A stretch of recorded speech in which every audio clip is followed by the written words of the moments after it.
السلام علیکم ورحمۃ اللہ وبرکاتہ۔ ہمارے چینل پر تمام حاضرین کو خوش آمدید، مرحبا، جی آیان۔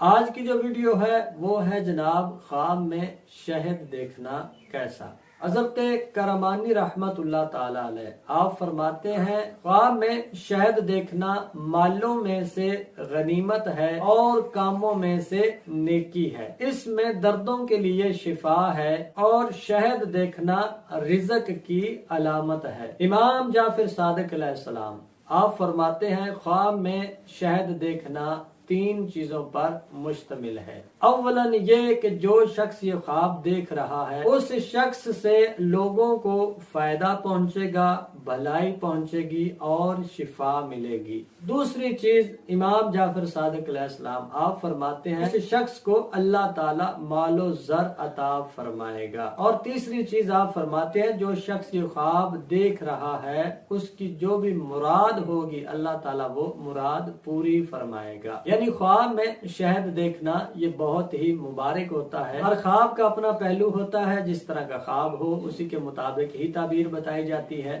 اگر آپ خوابوں کی تعبیر جاننا چاہیں، استخارے کروانا چاہیں، جسمانی روحانی امراض کے معاملات ہوں تو آپ ہمارے دیے گئے نمبرز پر بھی رابطہ کر سکتے ہیں اور کمنٹ سیکشن میں بھی اپنے مسائل کا حل جان سکتے ہیں۔ اسی ویڈیو کے ساتھ اجازت دیجیے، ملتے ہیں انشاءاللہ تعالی نیکسٹ ویڈیو میں۔ اپنا بہت خیال رکھیے، اللہ تعالی آپ سب کا حامی و ناصر ہو۔ السلام علیکم ورحمۃ اللہ وبرکاتہ۔